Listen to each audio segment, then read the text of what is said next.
highlighting the people and places that support, grow, and promote our sport. This is TNT Off the Rail. Live on Facebook and YouTube. Make sure to like, subscribe, and follow.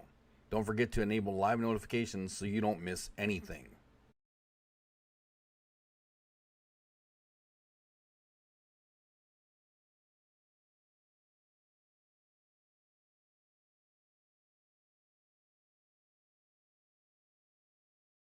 Please note that Off the Rail is a live show. Calls and comments will be recorded for use by TNT Off the Rail.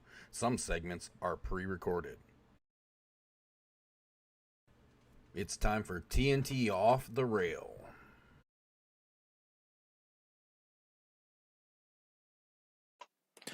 Good evening, boys and girls. How are you doing? It's a Monday. Sorry, I'm looking a little weird. Mind me and my mess. You guys will see where I work. Welcome to the show. It's TNT Off the Rail. I'm Bud. Got a great show coming up for you. I'm multitasking, so give me a second. Do me a favor while we're getting settled in. Make sure you guys hop over and hit the like and subscribe on the YouTube, and definitely check out the TNT Facebook page, and make sure that you like and follow that. Make sure you turn on your live notifications as well, so that way you don't miss anything. We have a great show planned for you tonight. Some of you have probably seen. We are scheduled to talk to Earl the Pearl tonight. We're supposed to give him a call in about 10 minutes, so really looking forward to that. A whole bunch. I'm not gonna lie. So start thinking right now about the questions you want. Make sure you get them in the chat. I won't be able to answer back in there, and don't start firing them off right away so they don't get too lost in there. So I'll let you guys know. Like I said, we're supposed to call him we're supposed to call him about 7:15. So just hang tight with your questions, and we'll get to that. A few other things we're going to talk about kind of around it while we're waiting. I'm going to finish doing my multitasking and things like that, and we're going to take care of just a few things. Again, we're going to call Earl the Pearl Strickland here in about 10 minutes to give him have a little conversation with him.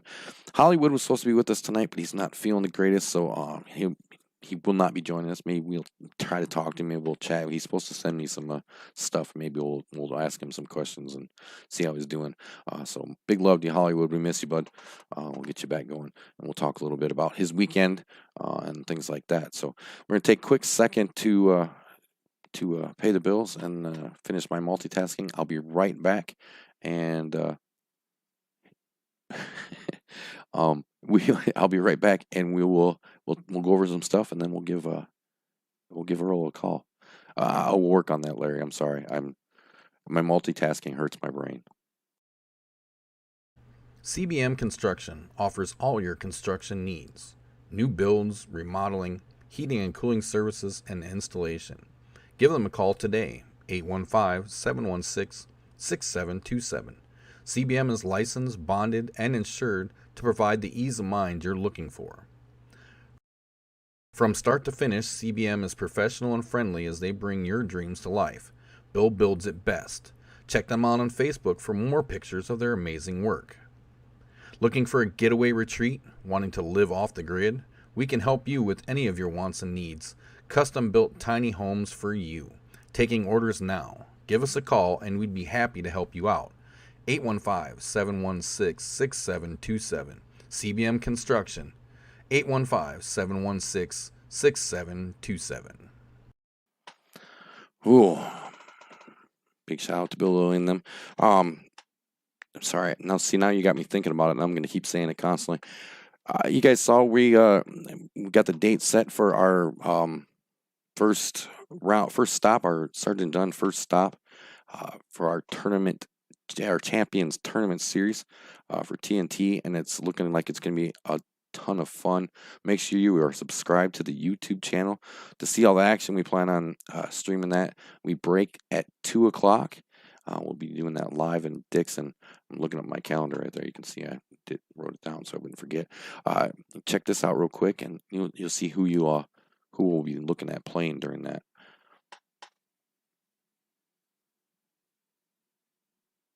Do you want to come down in person? There'll be plenty of room to hang out and watch as well. Wise Guys in Dixon, Illinois. Dement Town is, if you're familiar, it's on the right at the corner of 6th and Depot, not too far off of 88 if you're coming off that way, or Route 2. So not too hard to find. Check it out. The Champions Tournament Series is going to consist of tournaments with 8 players eligible. It'll be single elimination, longer races, and it'll consist of winners of tournaments. Like Sam was a Wise Guys. Miles was out at Dave's Place in Lanark. John won his at Wise Guys as well.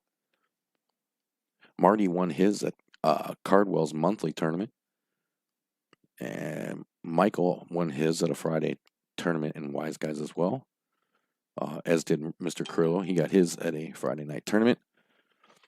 And I believe Bill Lilly did. Quite a few of them there, because right now we're doing Fridays every other week, so there's a lot more chances there. And then Joe Gonzalez got his at a Cardwell's monthly. Again, Saturday, August 21st, Wise Guys in Dixon. We're going to break 2 sharp. Make sure you subscribe to the YouTube channel. You can keep up with all the action. I'm trying to watch my time here so I don't miss making the call. Again, we're getting ready to call Earl Strickland. We're going to talk to him. Again, missing Hollywood. We're supposed to be hanging out with him, and he was gonna join the conversation with us and stuff. So, again, big love. Miss you, Hollywood. Can't wait to get you back down here. So maybe he'll grace us with his presence in the chat box and do a little conversation. And if you have questions for Earl, hold on to him for just a bit. Wait till we get talking to him, and then I'll make a mention about going to some viewer questions. So then you guys can go ahead and start putting them in the chat box, and we'll try to get them to you, to Earl, as quick as we can. And I will try to keep an eye on the Facebook page too, just to making all kinds of noise over here, just to kind of keep up with your questions, make sure we get them all over there for Earl.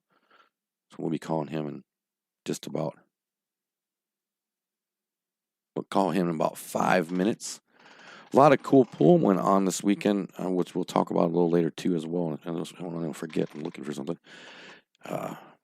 Roy had his 555 and under out there at the Twisted Rose in Algonquin. I was hoping maybe I could get a hold of him and he could talk to us about it. Maybe he's watching. Maybe he'll get a hold of us. We're going to talk about some of the changes you're going to see to Off the Rail coming up soon. We may end up taking a break. We might not be back next Monday right away.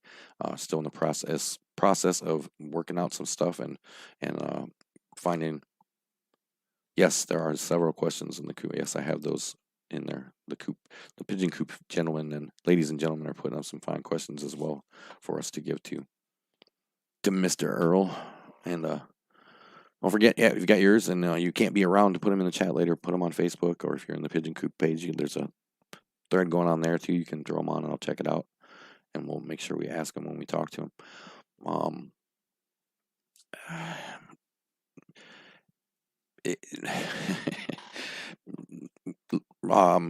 Some leagues starting and finishing, things like that. A lot of kind of questionable things. I'm not sure how much I want to get into talking about it. Just kind of killing time right now, but I've been seeing some stuff coming from Vegas where it seems where there was a last minute change to some of the shooting requirements that seem to have some people up in arms.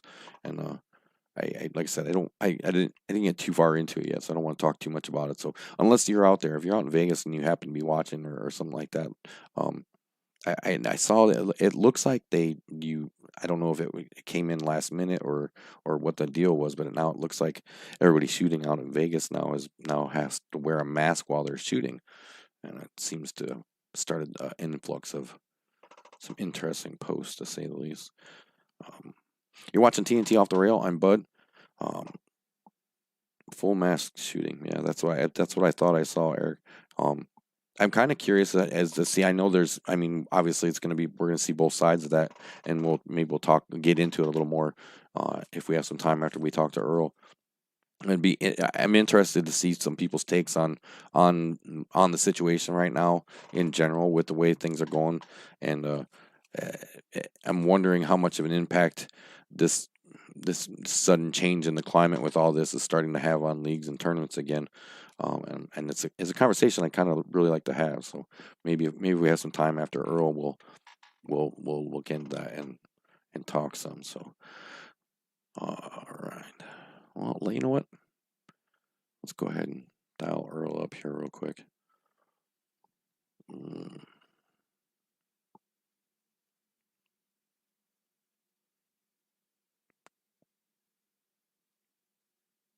Sorry, I've been brain dead there for a second. To find the phone number. You'd think I would have had this wrote down, so I wouldn't have had to go looking for it.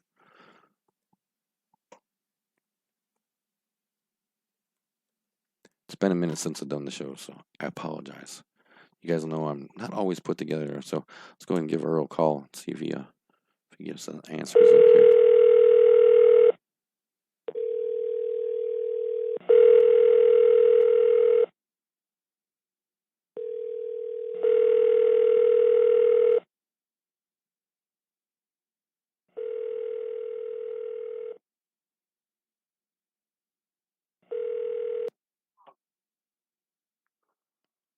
Hello, Mr. Strickland.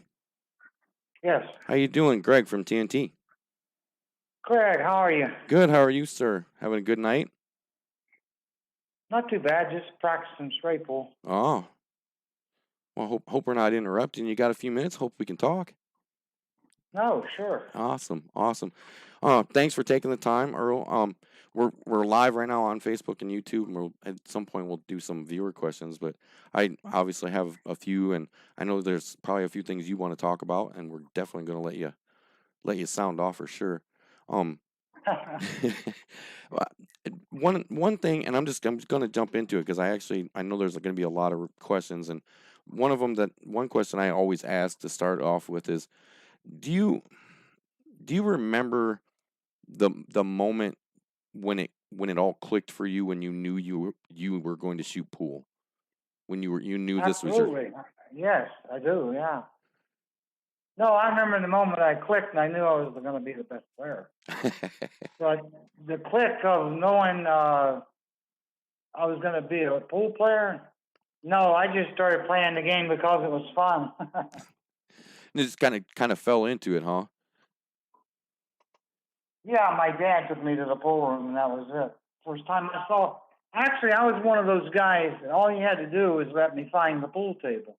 Actually, all he had to do was lead me to the pool table, and I would become the person I am today, good or bad. And that's a whole nother conversation right there, huh, Earl? Well, it's a competitive game. We know that. And yeah, if it was easy, everybody. All sports are competitive. All people, have certain situations in sports. Yeah, go ahead. I think you're absolutely right. I mean, if you don't have the drive or the ambition or the absolute desire to take what you want from any situation, then what's the point of doing that? I completely agree there. So you said you knew the moment you were going to be the best. Was it a shot? Was it a game? Just a practice? No, I actually lost to a guy. I was sitting on a bar stool in Houston, Texas. I think I was about 17. And I just lost to a guy named Handsome Danny Jones. He was a character. He died on the pool table, Really? Probably where I'll die. But he beat me out of $500 playing one pocket. I wasn't a good one pocket player because I would shoot at anything. I didn't have patience at all then. I have more now than I had then. And then I was sitting on the bar stool after he beat me, and I was dead broke, $500 gone. That was a lot of money then. That was in, shucks, what was that, 75, 76, 77? No, 78. 78, so, and he beat me out of $500. I'm sitting there, and it just, dawned on me what I've been doing wrong or something, you know what I mean? Just kind of hit you? I got it. And I went straight and pumped up. That's what we called it back then. You go out, once you get busted, you got to go out to the bars and pump up. You know what I mean? Mm-hmm. Mm-hmm. You know the lingo, don't you? Oh, yeah. Wait, how old are you? 47. Well, you might not know the lingo. Not all of it. The only guy that still knows the lingo is guys like me and Mark Jarvis, there's not many guys left, that are from almost the Moscone era. You know what I mean? Mm-hmm. Oh, you. Because everybody's gone. Ray Martin's still around. He's the only guy actually from the Moscone era, but he still wasn't quite in the Moscone era. You know what I mean? But he played against Moscone. He was just a young guy when he went in, just like I was when I went against Buddy Hall. But it's interesting. Pool's it's a hard game. What keeps you? What's the one thing that keeps you? Just what has its hooks in you the most about the game? Now, well, what players have to do, and this is it in a nutshell. I was born when I started playing the game first. I played out of pure enthusiasm, interest of or like a kid with a new toy, Right. Just when I saw the table, I just lit up like a Christmas tree. I could see that this is what I wanted to do. I wanted to shoot some pool. I didn't know why. You know what I mean? Right. And so I'm playing for love. Then I don't really love the game. I don't even know the game yet. Then I started playing for money, right? Mm-hmm. And now I play for love. You understand? Right. So I've changed in 3 dimensions since I've started playing pool. And all players need to do that. All great players do. And most all great players do, except there are exceptions. I call it crossing over. And what I mean by that is there's a time in your life, if you're a really great enough player, you have to stop gambling to better your image. That never happens in pool. You know what I mean? Right. That's why we can't get on the sports book, because we bet on our own profession. You understand? Yeah, I do. Yeah, and quit denying it. The pool public is hiding behind rocks and denying stuff. You know what I mean? We have to stop that. We need to get players. That's what I like about the European players. They're kind of all clean-based players. You know what I mean? Mm-hmm. They don't grow up as gamblers. They grow up like I did playing pool, out of pure love or just the enthusiasm of the game. You know what I mean? Right. And it's not even a matter. I don't. And maybe I'm wrong, but I don't even think it's a matter of choosing one or the other for the sport. I just think it's a matter of deciding your personal discipline, because I think there's a place for both in the sport. But like you said, the professional level or the book level, we're never going to get there until there's a definite line between gamblers and players, I guess. Well, they just started gambling on tennis. They just started betting tennis on TV. Mm-hmm. So, and now there's already been some matches thrown. I've read some reports. So, there's always that enticement. You understand? Doesn't matter what kind of mentality you're at. You know what I mean? Given opportunity. So, look, I told you, I started out just enthused with the game. My dad took me to the pool, and I saw the balls bouncing around. Every time the ball would hit the rail, it would spin. You understand? Mm-hmm. I said, that is incredible. How does it do that? Every time it hits the rail, it spins more. You know what I mean? Oh, that's wow. That's what got me first. And then I got to shoot a game. And he shoot. And I was just a born player. I started shooting balls in instantly. Had never even saw the pool table before. But, so then I started out, and then I realized I could make money gambling.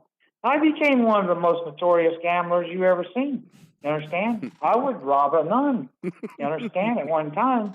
Not really. I was actually a headhunter. I was a much different gambler than most gamblers were over the gambling era. And I would always go in with both guns drawn. I would tell them who I was or how good I was, or I'll play the best player. I don't care. That's the way I was. That's probably why I'm still alive. Because there was a great time and place then, you know what I mean? Oh, yeah. Back in the late 60s and the early 70s and a little bit of the 80s. and then it was over. You know what I mean? Yeah, yeah. And everything was wide open. Like South Carolina was all night. It was one of the most incredible states there ever was. South Carolina for pool at one time, because all the bars were 24 hours for years, like 20 years or longer. And now it's not like that anymore. It's all shut down. Yeah. So, But going back to, like I was saying, that tennis has already suffered some problems, but they'll clean it up. You understand? Mm-hmm. We don't clean up our little things we need to sweep around. You know what I mean? Right, yeah. We kind of, like you said, So, we're kind of denying a little bit and just kind of hiding well, around. when things happen, you don't punish the players. You punish me for getting mad at losing a match. You punish me for getting mad for a guy crapping a ball in. You get mad at me for complaining about conditions. You get mad at me for whatever. But you never get to get mad at me for dumping a casino or dumping a match. You understand? Mm-hmm. So stop getting mad. The whole world's passing us by. Yeah. Because you believe in gambling. Yeah. Well, and then if you stop and think about it, if gambling's the worst thing we've got going for us and we can't get by, that's got to say something. You got to clean you need 150 players that won't bet they're alive, but can play pool. That's the way golf is. If a golfer had to bet $100 of his own money, he would crap all over himself. You understand? Yeah. He never bet none of his own money. His whole life he's been sponsored. Mm-hmm. Don't you understand? But that's what makes him good, is they keep supporting him until he gets as good as he can and he can go out on his own. You understand? Mm-hmm. So you guys need to wake up and smell the stinking whatever it is. I don't know what I mean. I don't know if it's roses or COVID-19 now. I'm just kidding. But in just vaccinating thing's driving me crazy too. I haven't been vaccinated. Me and my girlfriend's arguing about it. She's been vaccinated and I haven't. And those are little problems right now, with people. Yeah, the vaccination thing. People are starting to kind of worry that it's gonna get to that point where we can't even get into our tournaments now without our papers or something. And I had the COVID, so I survived that. But I probably already had it. I've been exposed to probably everything on Earth because I've been all over this planet already. And most pool players have. Pool players are pretty resilient people. Yeah, because we have to travel a lot and literally for nothing. You know what I mean? Yeah, and some of the places we go in are less than questionable. Well, it's not healthy most of the time. Exactly. I'm starting. Either way, you get killed playing pool, you can die from the smoke. Exactly. I'm just joking. Pool's a great game. No matter what I say tonight, no matter whether it sounds derogatory or right on the money, I don't care. That's not what I'm. No, I've gone beyond all the. Lollygagging and waiting, you know what I mean? That's why I want to play placement pool. I want to play a game where you place the balls and the player has to run them. We need to make it where the player plays against himself because we need to make the players where they have more camaraderie with each other. Playing 9-ball and 10-ball and all these other games in one pocket and banks, whatever it is, 8-ball, we're always going to hate each other. Because there's too much luck, you know what I mean? Right. So you're saying kind of more of a skill based thing than opposed to a challenging. It's skill, all right. Believe me, I practice it every day. Right. Or play straight pool. There's another way to play too. Yeah. There's a lot of other ways to play pool. Mm-hmm. Well, we're not experimenting with them. I don't know why we're not. Snooker's only got one game on the table. They don't have 10 games. You know what? Hey, you know how amazing pool is? Does anybody even realize how amazing the game is? Yeah, the options. You could create games after games on pool. You understand? But you can't do that in other games. No. Billiards. How many games can you create in billiards? Think about it. It don't take long. None. One. You know what I mean? How many games can you create? Oh, you got balk line. You got 2. You know, straight rail billiards. So what? 2. You got 20 games. You can keep inventing them on this table. Here's the game we should play. Play straight pull. Offensive straight pull. No defense. See, that's what killed straight pull, is the safety game. You understand? Once they would go into the safety game, eventually people didn't have the attention span for that. You understand? That's why it died. The straight pull era, and I think professional pool died with the straight pull era. It hasn't come back since. Anyway, we got to play offensive straight pull, and you got to put a shot clock on the guy, like a real short one too, where he's panicking all the time. You know what I mean? Yeah, I like it. That way, he'll give you a shot. You understand? And then who can handle the nerves and the panicking situations under pressure is going to be the winner. Just like tennis. When a guy's playing tennis, you ever notice when the guy's got a chance to win, he starts crumbling. See that? Just like a pool player. You ever notice a pool player, when he's got a chance to win, he crumbles a little? You ever notice that? Oh, yeah. So that's what you got to do, play a game like straight pool, which is already a difficult game, right? You know how hard straight pool is? What kind of player are you? I mean, do you play league pool, or do you play on 4.5x9? I'm pretty much a league player. I don't play much straight pool. So now that answers my question. Yeah. So you don't know really what I'm talking about, how great a game straight pool is. No, it's so hard. Let me tell you something. There's only 8 people ever run over 400 balls in its history. Did you know that? Mm-hmm. 8 only. I'm one of them. Okay? And this John Smith just beat Mosconi's record. I'd like to watch that, but I don't know how long it took. I ran 480 balls in 2.5 hours, which is remarkably quick. I'll tell you that.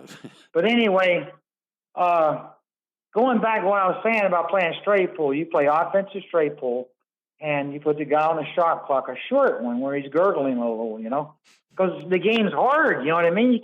You need time to think, but you need the guy to get ruffled to miss and give you a shot, see, so you can engage. You know what I mean? Exactly.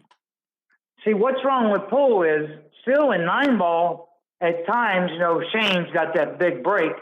He'll get you like 8-0 and going to 11, and you want to cut your throat and gurgle. You don't even want to play no more. You know what I mean? Yeah. You don't even want to play. You wish sitting over there all slumped in the chair. You need to play some kind of game where you got a chance to pop up and win the match. You understand? Exactly. Nobody wants to watch. So the way we're playing is ridiculous. I'll tell you what it causes. Of course, I still love 9-ball. I'm not going to lie. It's a great game, too. And I love 10-ball. I love all the games. But, I've watched it for now, 40 years now. So it's a broken game. Those games are all broken games. We need to figure out another way to play so we can attract the audience. We need to play a game where you just shoot. There's no defense. You know what I mean? Yeah. I want to play placement to a pool too. That's just a shooter's game. Good. You got to play good position though. You know what I mean? And you play 15 balls. You still there? Yeah. Oh, I'm listening. I'm picturing it as you talk. I thought your phone went dead. No, anyway, I'm picturing it as you're. So I'm saying, I'll tell you what. One of the big differences is in pool. I mean, what we need to do, why we need to change the game. The player, say I'm playing a guy from Europe, a race to 9. Okay, I break, I scratch. I make 2 balls on the break. Say I make 3 balls on the break. He shoots 6 balls. Okay? All right? He wins that game. He breaks, he makes 2 on the break, he runs 7. Okay? He's made 13 balls in 2 racks. Okay? And then say he breaks, he makes the 9. It's 14 balls in 3 racks. He breaks, he gets a 1-9. He makes a ball, that's 15 balls, 16 balls in 4 games. Okay? You see what I'm getting at? Uh-huh. Listen, you need to make a guy run 15 balls every time he shoots. every time he goes to the table. You got to say, run 15 balls. If he don't, if he misses the 10 ball, you just turn the computer. There's a computer in the light. It's cast little dots on the table. And when he misses a ball, you put that ball back, and he takes the ball in hand, and he finishes the rack, but he's got one miss. See what I'm saying? Mm-hmm. His opponent. That's the way to play pool, because I'll tell you why. Because it becomes like golf. You understand? Right. You've got to make it where the player's playing against himself and not against me. But we're playing we're playing a match. You understand? Right. It's a tour. You understand? Just like golf. That's the beauty of golf, Craig. You know what I mean? Exactly. Where I see what you're saying. Where you're Listen, that's the beauty of golf, is the fact that the guy's playing against himself. Right. He's not playing the other guy. Right. That's what's wrong with pool. My cat just showed up. Did you hear her? Yeah. But anyway, she's the pool cat. Not the pole cat, the pool cat. She sits and watches me play straight pool. But anyway, like I said before, you got to make it where the player is playing against himself. As simple as that. And then I think we can attract a broader audience, not just pool players. And right now, pool players aren't watching pool anyway. I'm telling you, they won't pay to watch it, period. That was actually a question that I was hoping we could talk about, is because I know you've kind of been doing some stuff with commentary and things like that, and I was going to ask, with so many people doing streaming and matches being streaming, and with how hard it is to, people are trying to get people to pay for these streams, and it's, I guess. Well, I'll tell you one of the mistakes all of them are making. All of them. They're not good enough quality to charge for. And I think that's always been the biggest problem. No, they're not a good enough quality. You don't even have good enough cameras to capture zoom in. When you film a match and pool, these are the things you have to do before the guy shoots. You have to zoom in and look at the shot he's got, and then pan away, and then go back to 60 degrees. You understand what I just said? Mm-hmm. Yeah, they're not doing. I ain't got none of that. I'm doing a one-camera deal on most of these matches. I'm a genius, actually, that I can sit there and figure out most of the time what they're going to do. Clementine, she's getting ready to try to play straight pool. But anyway, yeah, I'm. What was I just saying about the camera angles and the? Yeah, the camera angles. You gotta have like 4 or 5 different cameras, and you gotta zoom in before the guy shoots immediately first. For a commentator to know what he's talking about and knowing exactly what the player's gonna do with the shot, mm-hmm. You need to zoom in first. First of all, first thing. And then pan to the sides, and then go back to the 60 degree, and then zoom in from the front. You understand? You got to do all that real quick. Oh yeah, it's just but we're still talking about oranges and apples, because pool's still in the Stone Age. We don't have revenues and money to do stuff like this, and no one's even asking for advice. That's what's the most dismal thing I've ever seen. No one's ever asked me for any advice. Not ESPN, not anybody ever that filmed a match ever asked me for any advice. I think that's the dumbest thing ever.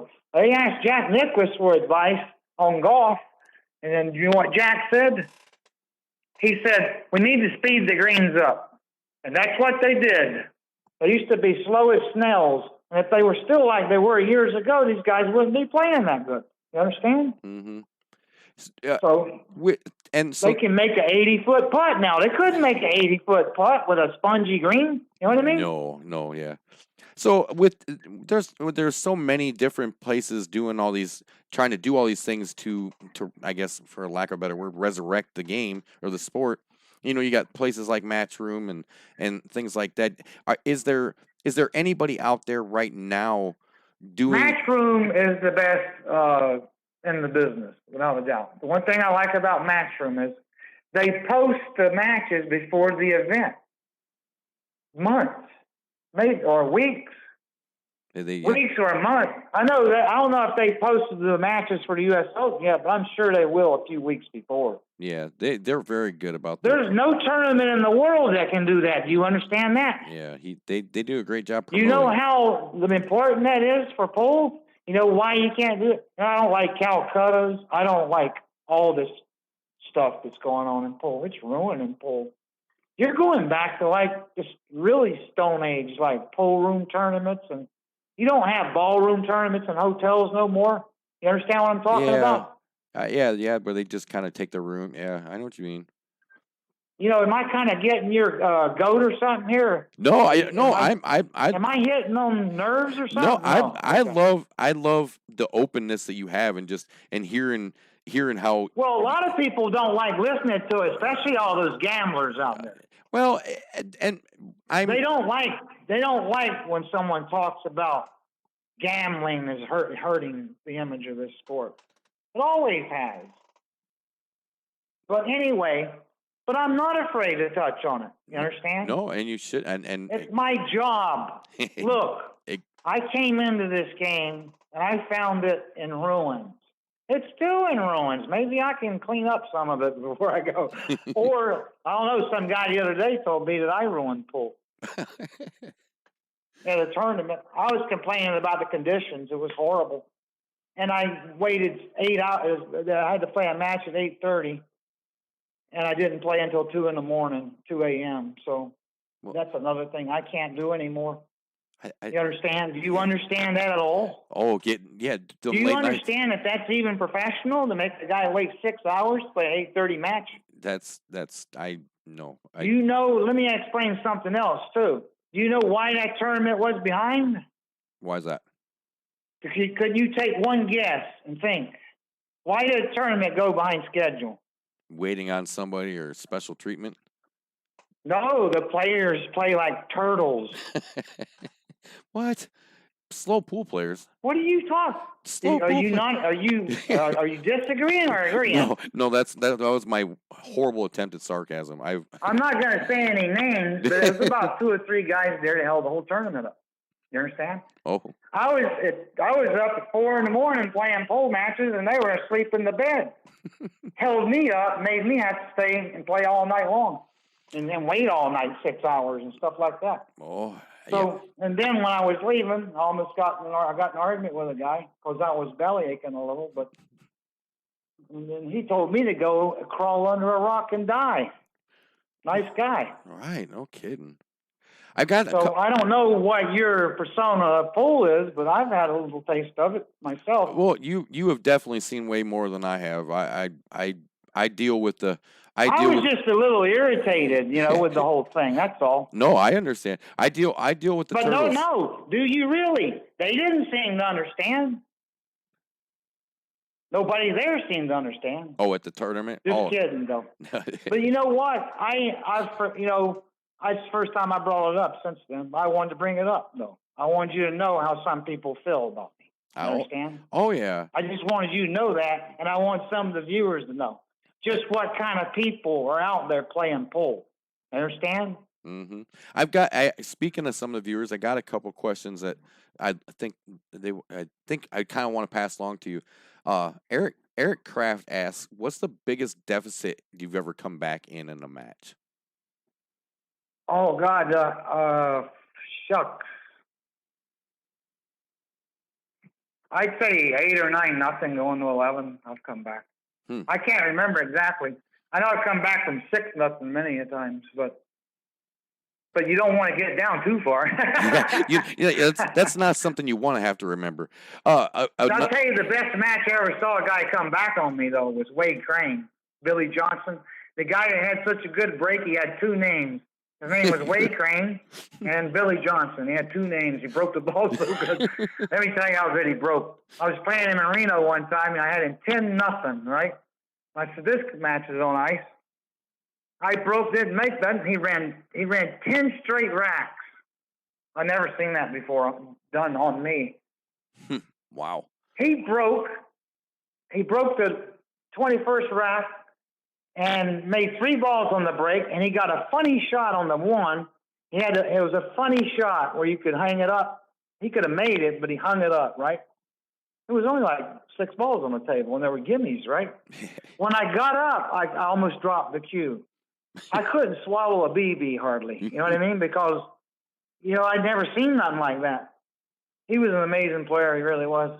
He wasn't that great of a player, but his break made up for a lot, I'll tell you. But he still played good, too. If he was so good he had 2 names, yeah, that had been pretty amazing. His break was so good he had 2 names. That's what I would that's a pretty amazing break.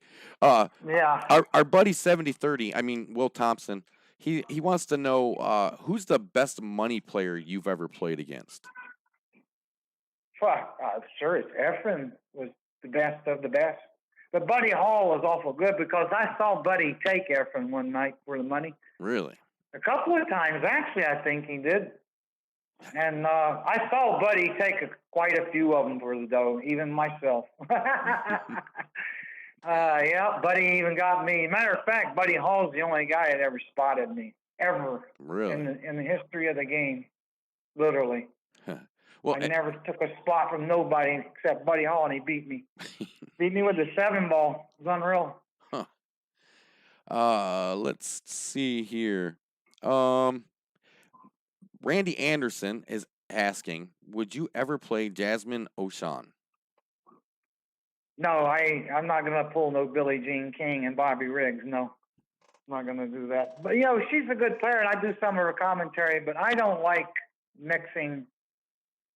We're struggling enough as it is, But, I think she's a good player, and, I do some of the commentary. I've seen some of her matches, but I don't enjoy playing women. It's too one-sided. Nobody's on your side. You know what I mean? It's like playing a Martian or something. It's like nobody's going to be on your side. You can't win. I get what you're saying. I get what you're saying. I got another one. I have to ask this just because this viewer's name on YouTube is amazing. Bazooka Winner wants to know: have you ever been robbed out of a match? Like I think he's asking. I think it's a gambling match. I'm saying, has anybody ever kind of stiffed you after gambling? Robbed? And what kind of question is that? He really wants to get derogatory, don't he? No, I did one time. I'm not going to name the town because I don't want people to think that their town is a poor value. You'd be surprised where it was too. But a guy, I was on the road with Floyd Millsap one time, old road buddy of mine. I've been talking to him lately. And we were in, I'm not going to say the state even, but we were playing on the road, and we were in this spot one time, and he came to me and he said, we got to go. He was always smart about knowing when there was trouble, And I said, no, this is a gold mine. I'm making money. I'm staying. He says, I'm telling you, we got to go. And I said, no, I'm staying. And I'm playing this guy, right, Banks, for 10, 20 a game or something. I beat him out of $100. So I walked outside, and sure enough, they surrounded me. I said, what's wrong? I says, you're a pool hustler. And I said, well, you asked me to play. He did. The guy asked me to play. So he grabs me, and he's a big guy, too, and he picks me up. I'm only about 14 at the time. He picks me up off the ground almost, off the side of a car. He's got me by the neck, and he whacks me a couple of times, like he slaps me, like a Godfather slapping, like that.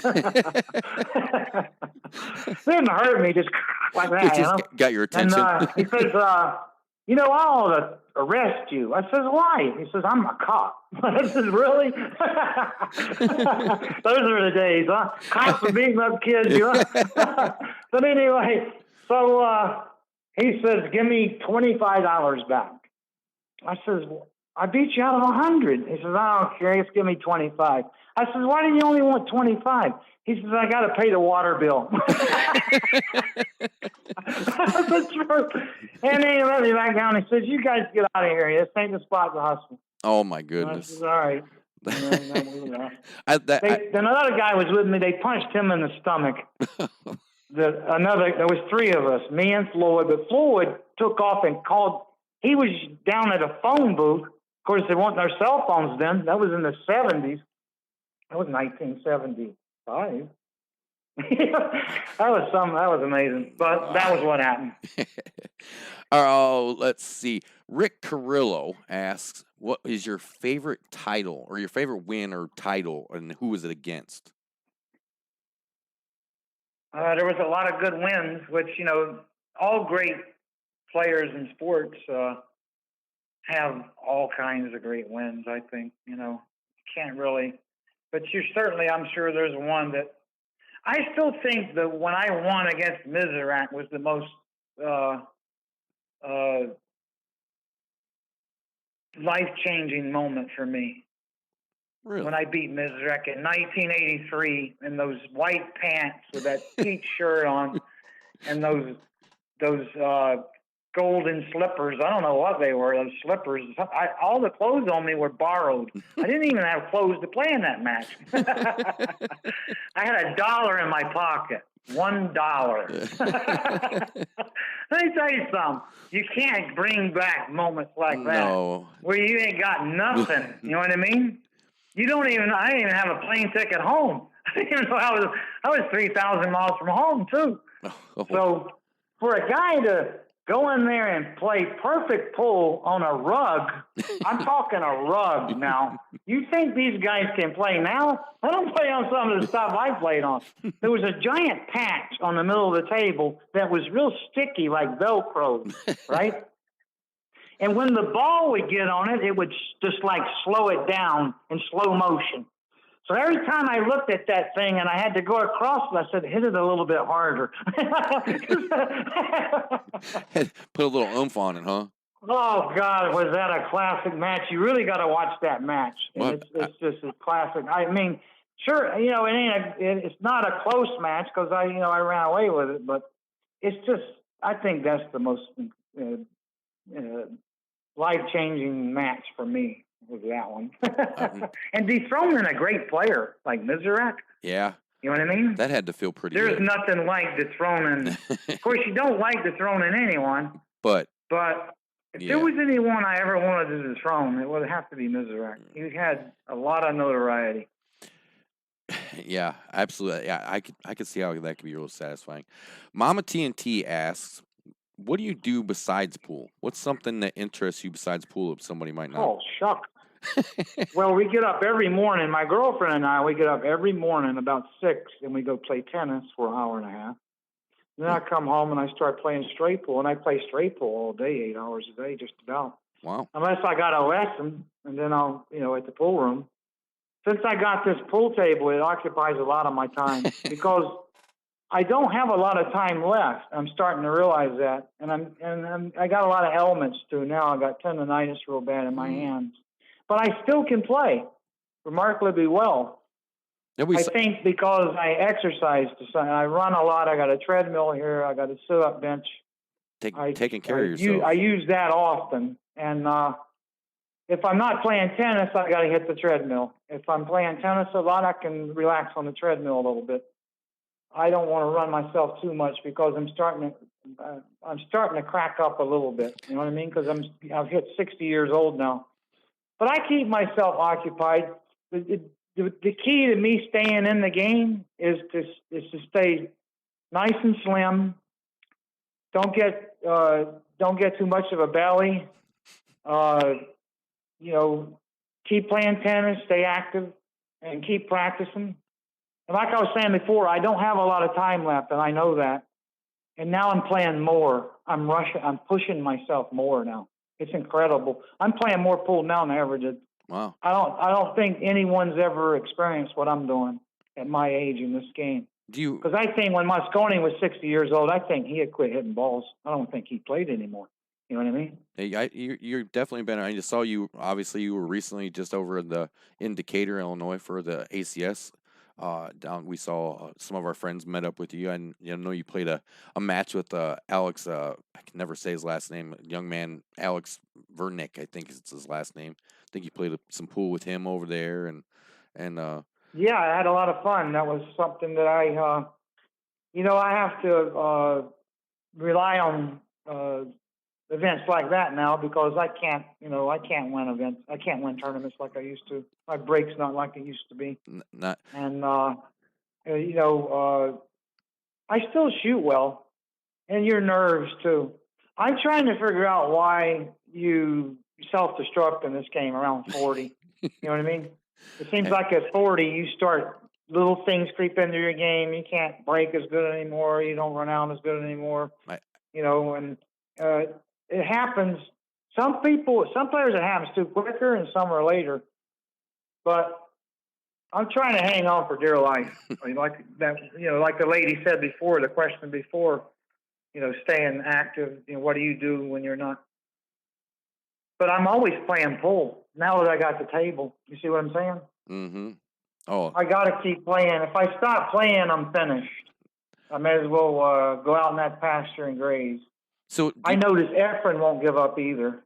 no, I don't think he could. What else would he do? What He else won't would give up what else either. would He'll you give up when do? he's dead, just like me. Yeah. So what else would either one of you? We're what you call lifers. Mm-hmm. We're lifers in our sport. There's not many of us. There's nothing wrong. Especially lifers that can play. You know what I mean? Oh yeah. I'm 60 years old. I'll still shoot you. Believe me. Oh yeah. If the conditions are good and I feel comfortable with the environment, and I it's just there's so many little things that bother you as you get older in this game. Oh yeah. I noticed Buddy Hall at the end of his career. If you even breathe, he could hear you breathing. You know what I mean? Right. So kind of set him off. So it's just these tennis players. I play a lot of tennis, and they're very precarious about any little thing you're doing in the stand. You understand? Mm-hmm. Kind of just any little thing. Any conversations will be shot down in a hurry. Wow. You understand? They got ears like mice. So I'm just telling you, that pool's even more precarious than tennis. Yeah. So pool's the hardest game in the world. I don't care what anybody said. It'll set some people off for sure. So all right. So then I get another question just popped up here. Mike Brubaker. He's actually Mike runs a really great tournament. If you're ever looking for something to do, I think it's usually around March. There's a great tournament, the Alcorn tournament in Freeport. You check it out. Mike runs that. But anyhow, he wants to know what your thoughts on Fargo is. You can't rate a pool player. There's too much luck. That's impossible. Ever since they started rating, so I said, no way. The only way that you can rate a pool player is to play the game, I said, placement pool. You do the stats from that. Mm-hmm. There can't be any luck in this game. Pool, listen to me. Listen to me very closely. Okay. Pool is the hardest game on earth. There's no doubt in my mind. I won a golf tournament. I went out and played golf today. Okay? Let me give you a good example. I haven't played golf but once in a year because of the pandemic, right? Mm-hmm. Okay, now listen to me closely. Once in a year I've played golf. I went out today for the second time in a year. For 9 holes, I shot 2 over par. That's very good golf for a person that hasn't even played. You understand what I'm saying? Yeah, you're braver than I. I'd never. Let me not play pool for a year and go and play that day and get any good results. I won't get any good results until weeks later. You understand? Yep. It's easy to understand. There's something else I don't understand too. Is why is all these people give credit to golf? These golfers won't lend themselves to us. Tennis players won't lend themselves to us. I'm kind of getting sick of the whole thing. The pool players should all stop watching any sports. We should boycott. We could hurt them. That's something to think about right there. I would just quit watching their sports. If they think that we're all criminals, pool's a great game. It's just, it's just not being ran right. You know what I mean? Mm-hmm. It's too many. I think there's too many chefs. There's too many rules, too many different rules and things like that. But for that guy with the pool tournament, I'll take $1,000 to show up, and I won't get mad then.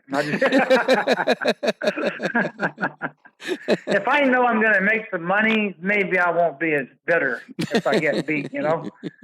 Like when I was in the thing, and it's bitter, when you know you're not going to make any money, it's too bitter. Like Efren's getting $2,500, I think, on his tour to show up.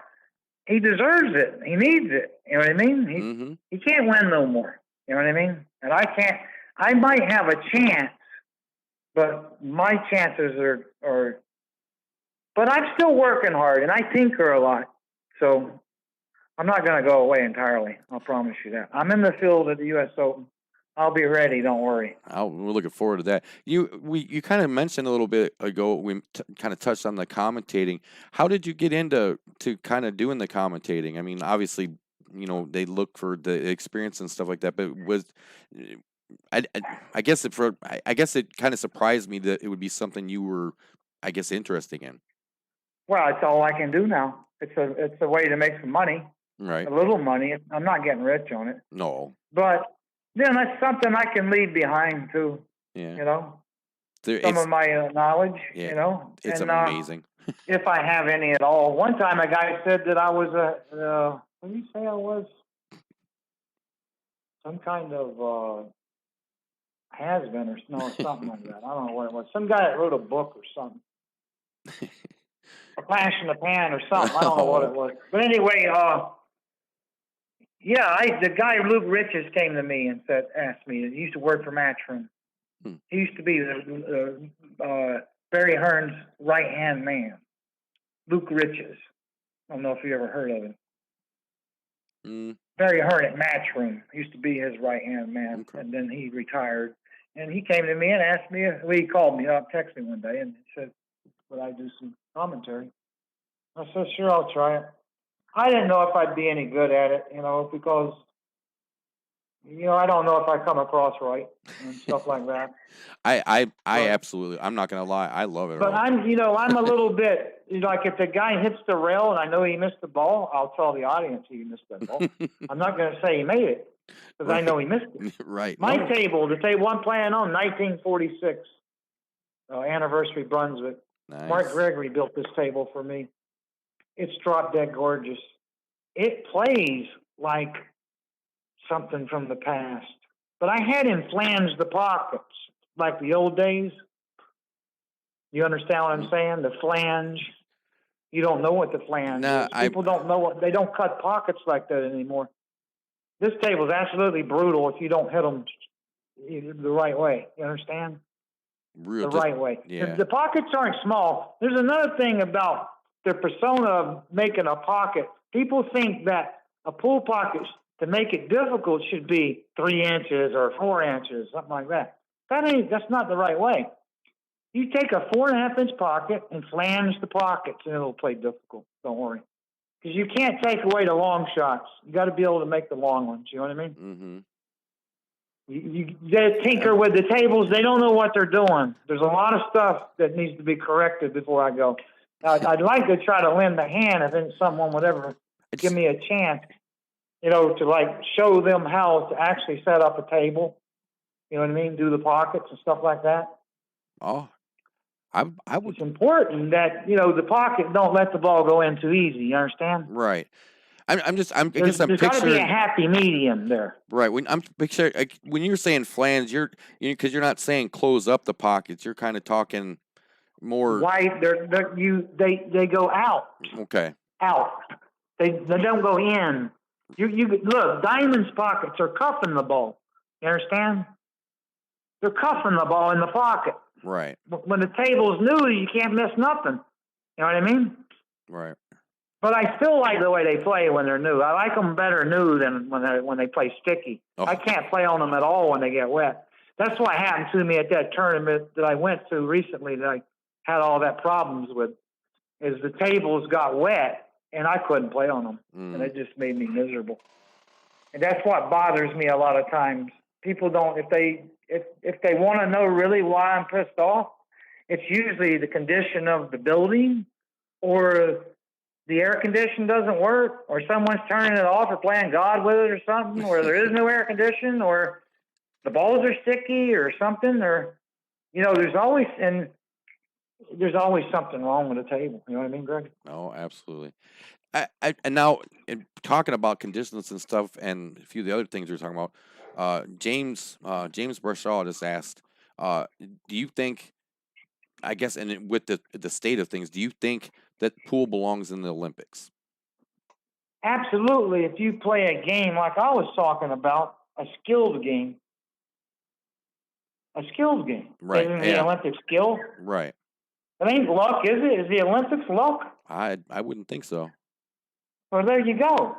Well, you want to play 9-ball in the Olympics, a lucky game where you could just crap balls in all day long and say you're a gold medalist. So here's what we're talking about. I think listen, if the Olympics does ever accept pull, it should be straight pull only. Yeah. Or my game, placement pull, rotation, placement pull. That's the only 2 games that belong in the Olympics. Ain't no other game belongs there. They're all too lucky. You ain't gonna get a true gold medalist if you play any other game. I can guarantee you that. Oh, okay. Sorry about that. I got another one just popped. Where'd it go? Will Thompson. He asked one earlier. He just popped one up. I'm supposed to ask you. Will wants me to ask you how much you hate Charlie Williams.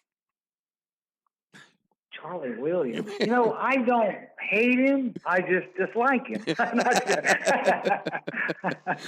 No, I don't even dislike him, really. I dislike the way he operates. That's the way I should say it. Okay. I guess I'm getting a little more professional with the way I look at things sometimes. I don't like the way he operates. Put it that way. That was a great answer, Earl. That was a great. Do you I'd see. There was one other one I saw that, and I was kind of curious. Jesse Kent asks, "Do you collect cues at all?" No, I've sold every cue or broke every cue I ever had. I don't break them anymore. I've gotten over that. I know by now that is not going to work. They tend not to shoot very good after that, right? It still enters my mind just to take it and shatter it. You know what I mean? But I think and go, no. You're growing up a little bit there, Earl. That's good. But I always thought, a lot of times, we're not always doing good on money, and that's how I lost most of my cues. Along the way, I would get in dire straits with money, and then have to hawk my cues, and then I would sell them and lose possession of them. That's how I lost all my valuable cues over the years. But they went into good hands. Denny Glenn got a lot of them, which is a big-time cue collector. They'll always be safe. Well, that's good. At least they're getting taken care of. I think a lot of people know Denny Glenn. Yeah, Mike Brubaker, as he must have heard us talking about it. He said that Dave Peters will pay the $1,000 if you come out to the tournament. Where's that? It's in Freeport. I'll send you the information after the show. I'll send you Mike's. You don't know where it is? It's in Freeport, Illinois. I think it's. That's not bad. Illinois is not bad. I thought it was in Egypt or something. No. It's not. It's not too well. Yeah, it's a couple. It's an hour or two from where you were in Decatur. No, that's not bad. Illinois is a state. I was just wondering where it was. Yeah. I'll do that. It must be a bar table tournament. Yeah, it is. It's a really great memorial tournament. They've been doing it for 20-some years. They do great things in the town. They raise money and for a lot of different junior diabetes, and then they do a lot of local charity work too. They take all the money from the tournament and goes. Well, tell him we'll work something out then. Absolutely, I'll send him. I'll hook you guys up after the show. All right. So I have one other question I'd like to ask, and I really think that you're going to give me a great answer. What's something that you're just absolutely horrible at that you just can't get the hang of? Horrible. You just cannot. It's not my forehand. It's not my forehand in tennis. I'll tell you that. It's almost as good as Federer's. Not just good. But my backhand is just. My backhand's not that good. But No, I'm not going to say backhand or forehand in tennis. Let me think about it. Let's see. Right now, my break really suffers. Were you saying never could get it? I mean, I'm like, just something. It didn't even have to be pool related. Just something in general that you've always been trying. Never could get, right? Right. You just could never get the hang of it. Never could get the hang of. Shucks. Let me think. I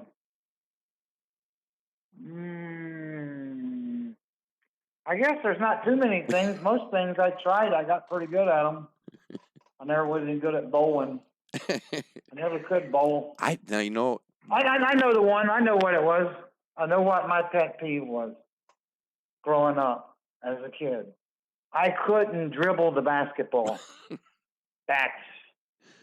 It took me a moment. I knew you knew I would give the correct answer. I knew it was gonna be a good one. I never could dribble the basketball the way I wanted to, and they could steal it from me. It used to piss me off.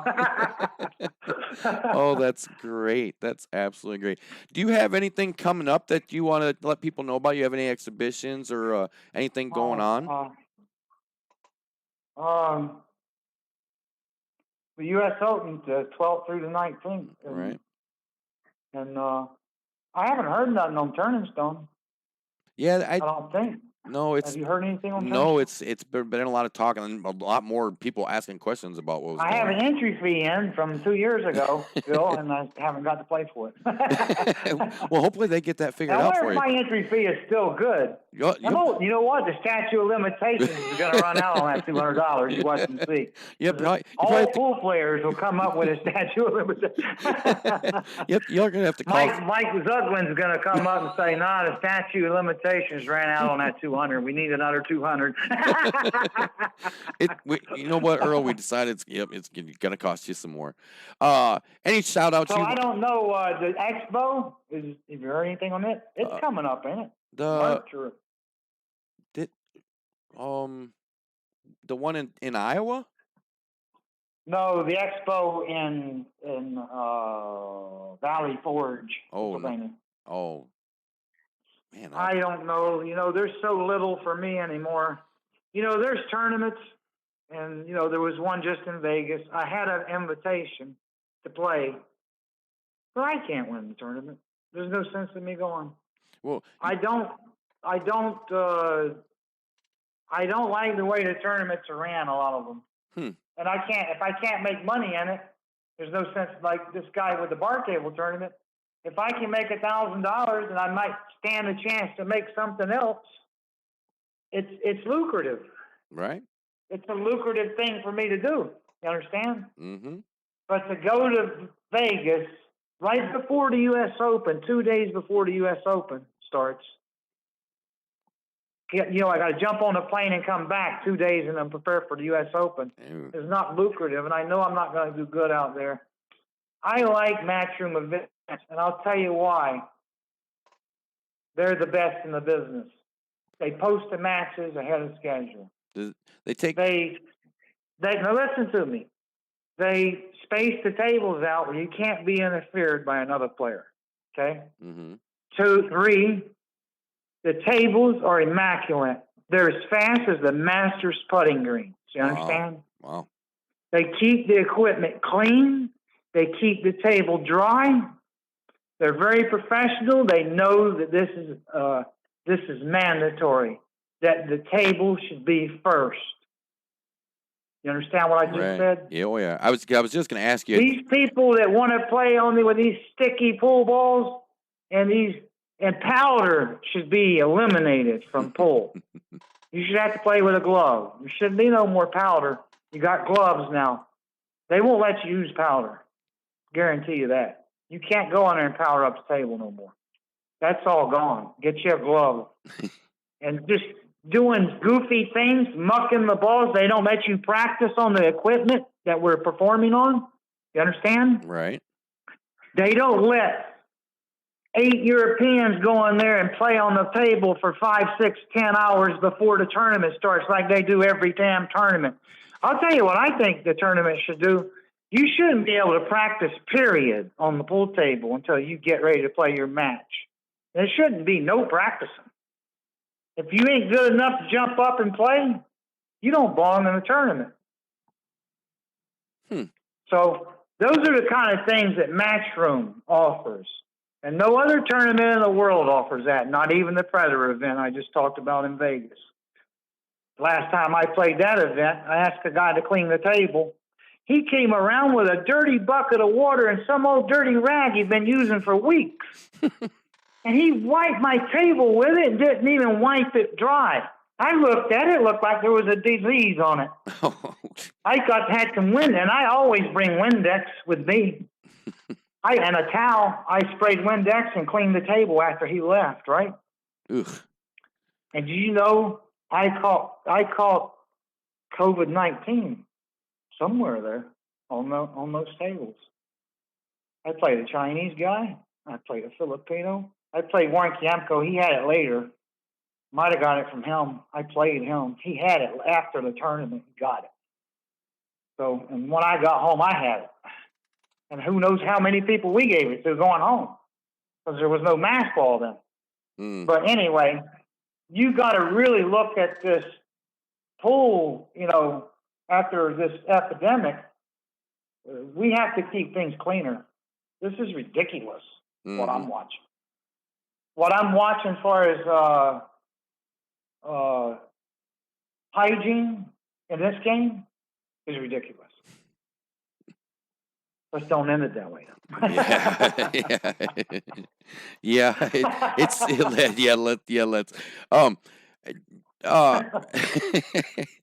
We got to definitely. Will says a Super Billiards Expo. He didn't say whether it was going on. And you got a referee. You got a referee at the table. You should always have a referee watching the match. What else? What did you say?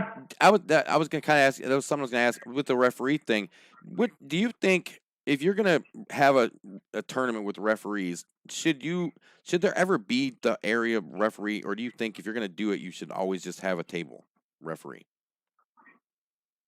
Should always be a referee for a full match. Right. For the table, I understand for situations for bigger events they have to do the area wise, but I think I'm wondering if it's more beneficial to the players if we're having referees at the tables more for bigger events than that. Well, yeah, in a professional event, there has to be a referee. I heard Petey Margot say that one time. He was doing a match. We were playing in New York. There was no referee at the table. The guy, and it was a bad call or something happened, and the guy says, "There's no referee." And Petey Margot says, "You can't play a straight pool match without a referee." He said, "That's impossible." He said, "Impossible." Did you hear that? So there you go. Yeah. So you can't. I know that these little tournaments and the pool rooms and the bars and places like that are not as significant as professional pool. Right. So we need to make it more significant in professional pool. Right. I think there needs to be. I mean, you can't come and clean the table with a dirty rag that's been used for 3 weeks and a dirty bucket of water you ain't dumped out in 3 weeks. You understand that? Yeah, it's. You got to be in a tournament I just explained that I got mad. Some guy called me and told me to go crawl on a rock and die. What? They never cleaned nothing there. The balls were like Play-Doh. Ooh. The pool balls were like Play-Doh. You understand? But, I don't know what your idea of pool is, but you have to maintenance the equipment. Oh, yeah. No, you can't. It won't clean itself. No, it doesn't. No, it does not. Where is that? What is besides your own table at home, where is the nicest table in the nicest room you've ever played on? This table I'm playing on it's from 46. It's drop dead gorgeous. It's Art Deco design. It's like something you ain't never seen. It's unbelievable. It plays tricky. It plays good though. The slate's too old. I got to change the slate. Once I change the slate, the table will be it'll be a gym. The slate's almost 100 years old. You know what I mean? Yeah. So it's starting to get a few little funny rolls in it. But the best table I've ever played on probably was the Gold Crown 1s back in the 70s. There were times when the Gold Crown 1 played as good as any table on earth. Some of them. So that was when I thought pool was great on the Gold Crown 1 for sure. What are you shooting with nowadays, cue-wise? I play with a Mike Galassi cue. He's out of Greenville, South Carolina. Makes a good cue. He's still all wood. He's not gone carbon yet. So what do you? I don't know if he will or not. I think he's going to retire before he goes carbon. What kind of? I know people they're asking what kind of tip you using. I play with Elkmaster, and my tip is probably at least 25 years old. Holy cow! Really? It might be older. You had the. It might be 40 years old. So you've played with the stick that you. So how long? I'm the only player on earth playing with a 40-year-old tip. I'll tell you that right now. I'd be willing to bet. But I'm playing with the same tip that Greenleaf played with. See what I'm saying? If you could play anybody right now, anybody alive or dead, who would it be? I want to play against myself. Really? Yes. That's the way I want to play pool. I want to play straight pool. This is the best way to compete. This is the ultimate match. I told you there's many ways to play pool. You understand? Mm-hmm. There's many, many, many different ways to compete. It makes the best player the best. Okay? Not the breaker. You guys are making the breaker the best player. I want to make the shooter the best player. You understand? Mm-hmm. Okay? That's what I've always marveled my game on is shooting. Okay? So you play straight pool. I play for 2 hours. Okay? I'm on the table. I'm playing you, but you're in your hotel room. You don't play for 2 hours. It's my match. It's my turn to play. I got 2 hours on the table playing straight pool, offensive straight pool. There's about 8 different designated break ball areas around the rack. You can choose your break balls as you play. You know what I mean? Okay. You got a referee, you and a referee. Okay? I play for 2 hours. After 2 hours, my highest run, say it's 105 balls in 2 hours. Okay? Now, 2 hours is up. I got to quit. You come in. Now you got to play for 2 hours, and you got to beat 105 balls. I like that. No shit. I do. I like that because, like you said, I like it a lot. Right. It's. Yeah, I do. I think that's a. I like it because you can find out who you are. So you can never find out who you are because you're lucky. Right. You understand? Right. So, but you can find out who you are if you suffer your own mistakes. So, with that being said, during the pandemic, I'm not sure how much you saw of it. There were a lot, and there still are now, obviously, with different states of things. There were a lot of what they called phantom and ghost tournaments where they had players. Yeah, but you notice they left it right away as soon as it got free to play again. Right. You know why? They're insecure about playing pool like that. They want the luck. They want the break. They want the fact that if I break bad, I lose. Yeah. I want to see you outshoot me. These guys can't outshoot me. They can mind screw me. They can outbreak me, and they can outluck me, but they can't outshoot me. You understand? Oh yeah. So you're allowing a guy that ain't as talented as me to beat me all the time. That's basically what you're doing. Because the break is that lucky. It's a lucky shot. I'll tell you that right now. I've been breaking here every day, 5-6 hours every day. I play 10 hours a day, but at least 8 hours. Half the time I'm breaking and playing 9-ball because I'm racking a 9 on the spot. I make a ball, get snookered all the time. You know, that's all it's got to happen for you to lose. Right? Yeah. It doesn't take much to. You don't have to play poorly. All you got to do is break bad. So where is it justified that I've had a chance to show how good I am? Understand? Yeah, I haven't. I definitely like that idea. So I know you. I can kind of hear it in there. Your voice. You're kind of. I think you're wanting to play some more pool, and I'm going to let you back to it. I have another. No. I can talk longer if you want to. Okay. No. Well, I have How long another. have we been talking? I don't know. I don't keep track of these things. I'm having too much fun. I have James Bershaw asks if you were the captain of the Moscone Cup team, who would your players be? Well, obviously Shane would be one, and then I'd have to research that. I would probably get rid of the team except Shane. Yeah, I would. Literally. That's probably answers the question right there. I would definitely get rid of the team other than Shane. Shane's being brought down by the team now. Really? He just don't have good enough. He doesn't have good enough players to beat them. But there's something going on at that event that you don't realize. The pockets are like video full. You can't miss nothing. Just hit the rail and it goes right in. I say it all the time on the Billiard Network that this is like video full. This is not real full. You got to make it where the ball can be cajoled if you don't hit it right. You understand? Mm-hmm. That ain't what's going on over there in Europe. The table's too conducive. It's too easy. So it doesn't. The American players, I still say, are better ball pocketers, but the Europeans can't miss nothing. You understand? Right. So that's playing a role right there. That's one reason that they blackballed me or wanted me off the team at one time, Matchroom, because they asked me a question. They asked me the wrong question one time.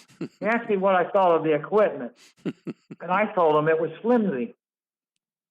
It was unprofessional and flimsy because Mika Immonen had just beaten me a match, and he'd missed 2 shots that, I mean, he missed them so poorly, they should never went in the pocket. You know what I mean? Right. And they went in. And then they interviewed me. That's when they stopped interviewing losers. was after that interview. I guess no one admitted he said, it. "What do you think of the equipment?" I said, "This equipment is flimsy and unprofessional. And the balls he shot in are amateur, the way he shot them." And that's exactly what's going on over there. You guys have to admit when you watch it how poorly they hit balls and they go in. So you need to get rid of that. You got to make the table. You don't make the pockets real little. You flange the pockets where they're tricked, like, you know what I mean? Mm-hmm. So, and then if the ball's hit poorly, it'll just go like that. See? Yeah. You understand? Yeah. So listen. You ain't even got the table right yet. How are you going to start a tour when you don't even have the table right? You understand what I just said? Yes, yeah, I do. The tennis net in tennis is better than a pool table. Just the tennis net. You understand? You know how much time and effort they put into the net in tennis? A lot of time. Yeah. They're not putting in enough time in pool because they don't think it means anything if the table plays a little bit difficult. They don't think that means anything. They're wrong. We can't win that Moscone Cup playing on those flimsy pockets. That's the answer to that. And the other answer is, with the captain thing, the last time I was the captain, I beat them 15-1. So I ain't never going to be the captain again. I'm the winningest captain that ever was the captain. 15-1, I beat them. Genius, Barry Hearn called me. I'll never forget. He looked at me and said, "You're a genius." I like him, even though he's rich and I ain't. So okay, I guess to kind of tag on that question then. So of the people playing now, the active players, I mean, who do you see any of them I guess who do you think has the most positive impact on the sport right now? Well, the players are too slow. I told you, I would like to see a clock. I'd like to see guys just gurgle and just faint. You know what I mean? We need some drama. You know what I'm saying? Yeah, I do. We need guys gurgling and fainting and stuff like that over shots, dropping the cue and just passing out. Maybe you know what I mean? Yeah. We don't need them to be all perfect, a perfect world.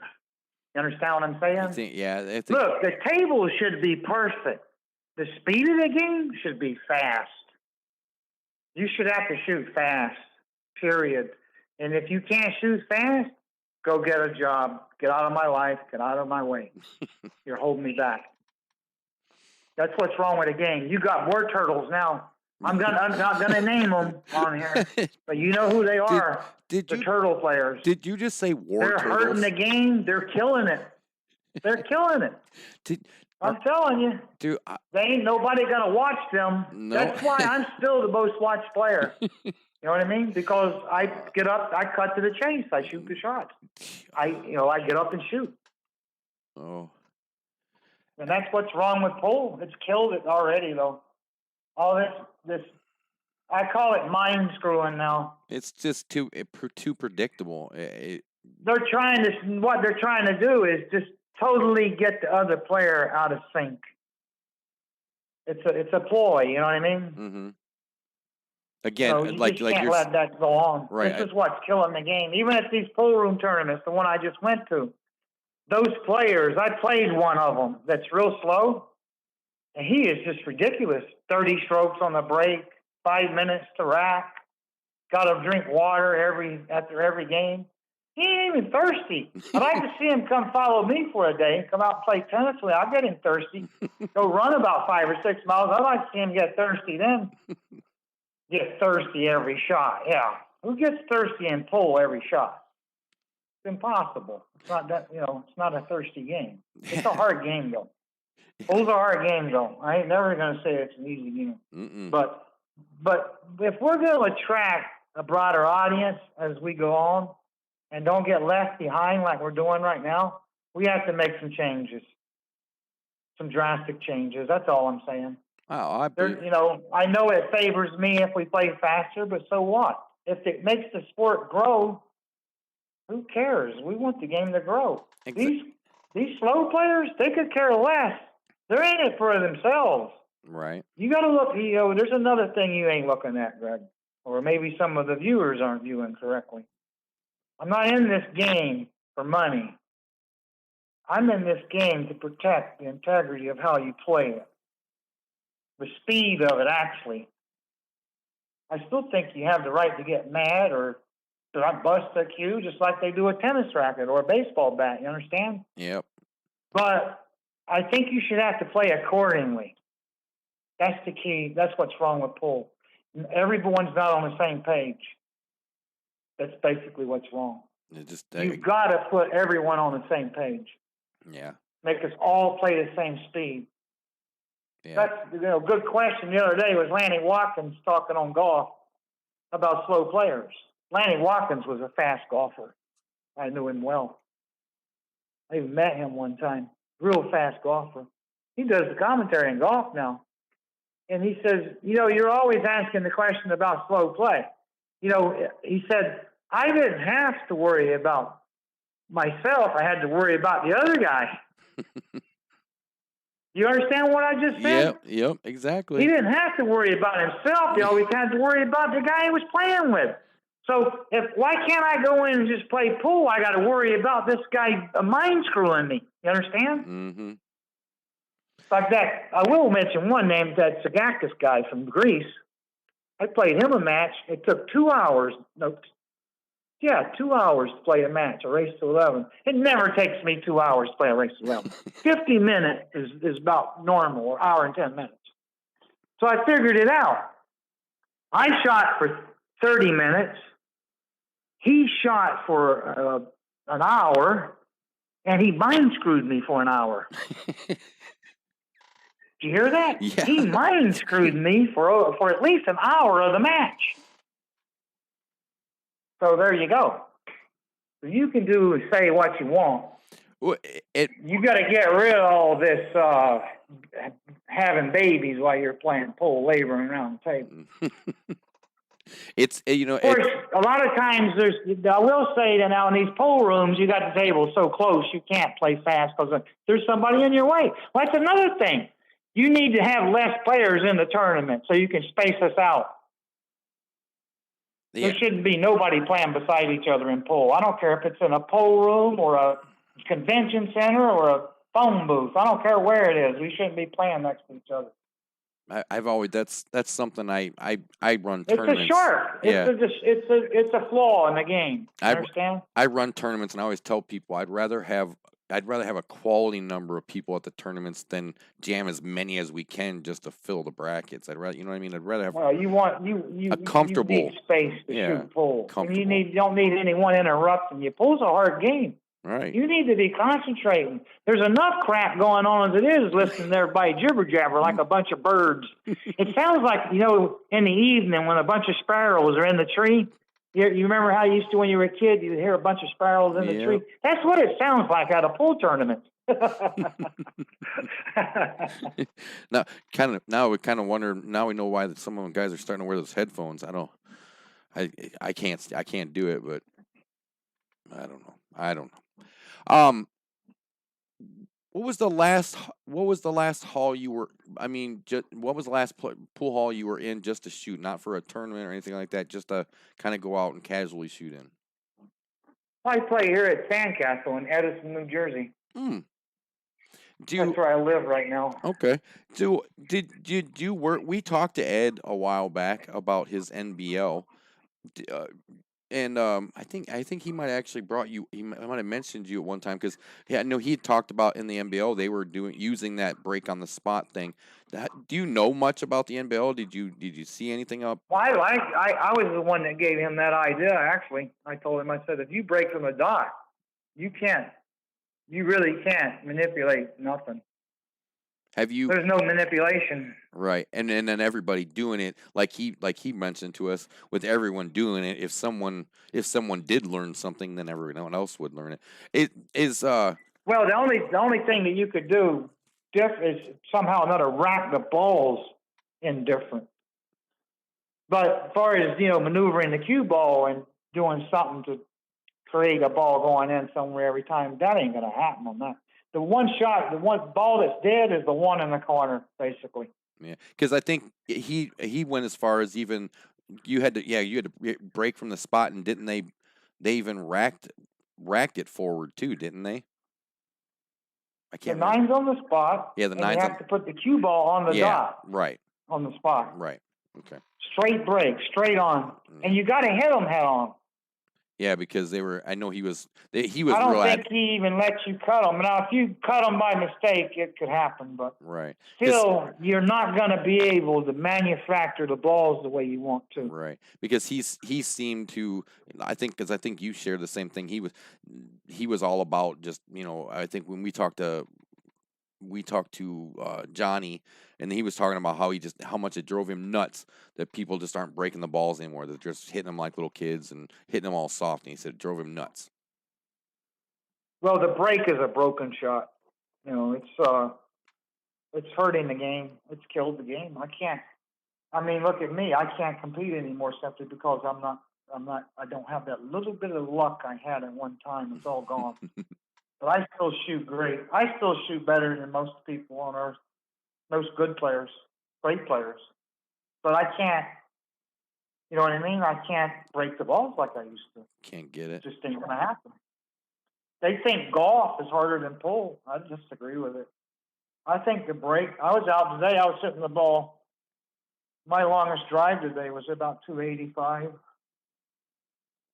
That's pretty good. I'm 60 years old. But I have, I have gimmicks in golf. I know how to, I tinker a lot. In all games. No matter what I'm playing, I'm a tinkerer. You know what I mean? Mm-hmm. I find out things that people, that were never known. You know what I mean? Little things. Right. Like lengthening the cue. You know what I mean? No one knew that until I did it. You know what I mean? They didn't know how to. No one knew it. The only reason that happened is because I tinkered all the time. Tinkering all the time. Tinkering And I away. came up with it. And the first tournament I played with the long cue, I told Mike Velocity, I says, I have a distinct advantage in this tournament. He says, why? I says, because my cue will perform better than their 58-inch cues. He says, how? I says, I don't know, but I know I have a distinct advantage. And I won the tournament. And I beat all the top players. I was 48 or 9 then. You know what I mean? There you go. Just figuring out little things like that. Pool has a lot of tinkering. You can tinker. It's the tinkeriness game, and golf too has a lot of tinkering. I think it's one of those that I don't think you ever going to stop learning in this sport. But you can learn more in pool than any of them. Yeah, that's in pool. I don't think any of us will ever stop learning. There's always going to be something. But if you said that to a golfer, he'd disagree with you. If you said anything about pool was harder than golf, he would laugh at you. Probably. But I'll laugh right back at him because he doesn't play pool, and I play golf. I've had a hole-in-one, a double eagle. I won the club championship. I won a golf tournament. He doesn't know the answers. I do. I really, truly do know the answers, if anyone does. Not Babe Harris, it's me.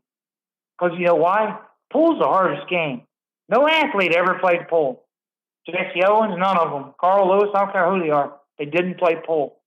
Until one athlete in an Olympic sport, I don't care what it is, until there's an athlete that can play pool really good and be good at something else. Maybe Manny Pacquiao is the only guy in the world. He's a professional boxer and he's a decent pool player. Really? And there was one other guy that I'll say was very talented. He's no longer with us. I miss him unbelievably. Even though he was a hothead too. He was a real hothead.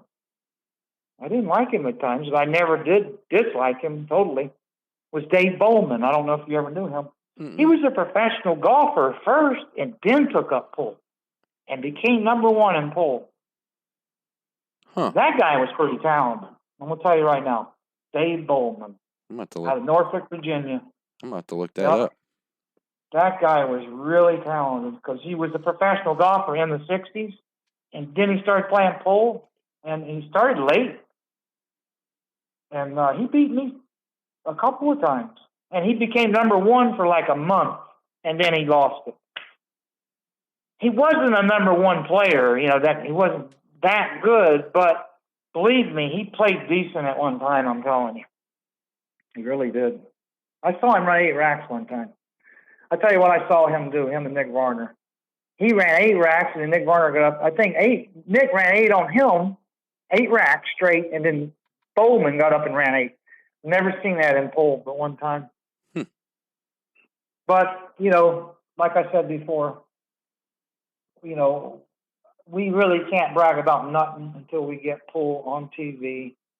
You really can't have a pool channel until you got a tour.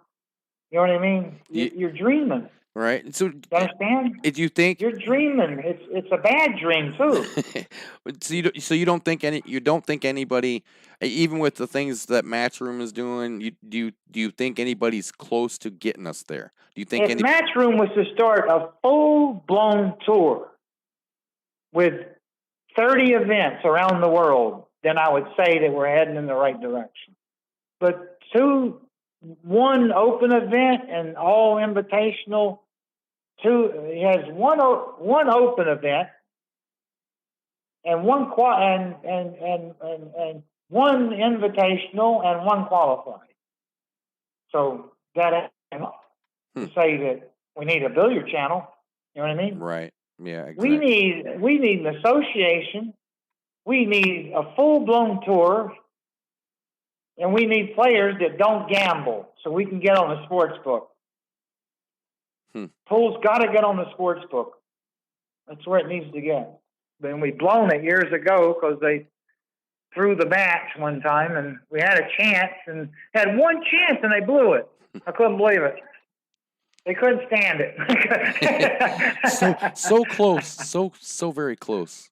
One chance to get on the book they gave us. They gave us a chance. and the pool players blew it. They couldn't do it. Yeah, that sounds about right for us. If you Unbelievable. okay, so in efforts to because obviously you're very interested in doing it, and what do you think what things do you think we need to do as far to attract more new players to the sport to help, I mean, guarantee the future? Because obviously if we don't have players, we're not going to have any kind of sport to try to do anything with. What do you think it's going to take to get new players in to I attract don't know, because the reason why we keep all our pool players are brought up gambling. All professional players come from gambling. So you have it's very rare that you got a professional player that never gambled. There is a few like that. I want to say Ralph K wasn't much of a gambler. He's a diehard professional guy. So I think he's a little slow. I don't like his mentality when he plays, because he plays too slow. But as far as his mentality, it suits the picture. You know what I mean? Mm-hmm. So you need more guys like Ralph that don't like gambling and want to play professional and want to play tournaments. So okay, so along this lines, we're talking about the gambling thing. With that's something else. With all the streaming that's been going on, you see a lot more of these big matches where guys like Shane and everybody are coming together and playing for $5,000 or $10,000. How do you think those kind of matches are negatively impacting the sport as well? It reminds me of tennis. That's what tennis went through. There was a time, tennis went through a lot of trials and tribulations like that. There was a time when the players had to go out and market themselves. There was no tour, you know what I mean? Right. That's basically what pool's like right now. Mm-hmm. It's identical. It's going through the same kinds of things, but the tennis players weren't gambling. You know what I mean? It's right. A different mentality, kind of. That they weren't gambling, so you got to look at that differently. They're exhibition matches, but at the same time, they're promoting them as gambling. Right. You know what I mean? Right. So I guess on that point, then I guess it's not so much the match that would be doing it. I guess be the way they promote them. When you're I had a couple more, and then when you shoot quite a bit during the day. And you said you play some 9-ball and things like that. Do you have a set? Like a set drill things that you do? Do you have a certain Yeah, I play straight pool first. I try to run 100 balls, and then if I run 75 or 80 and I don't get to 100, I'm satisfied. And then I don't run 100 every time, because my table is tricky.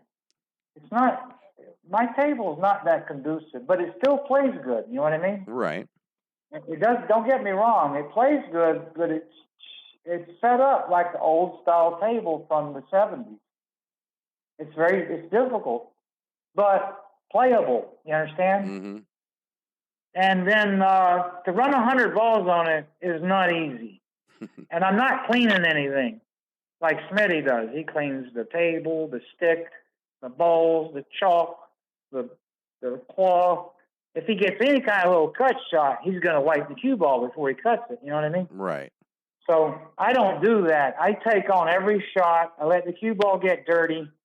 I let it get a little sticky, because I like practicing like that, because that's what I expect at the tournament. Right. I shouldn't have to practice like that. I should practice with slick ice conditions where if I touch the ball, it goes 8 feet. You know what I mean? Mm-hmm. No, I can't practice like that, because I'm always playing under horrendous conditions. You know what I mean? Exactly, yeah. So you're always trying to prepare yourself with a sticky cue ball and sticky balls, and I still can't play like this. You know what I mean? I just can't do it.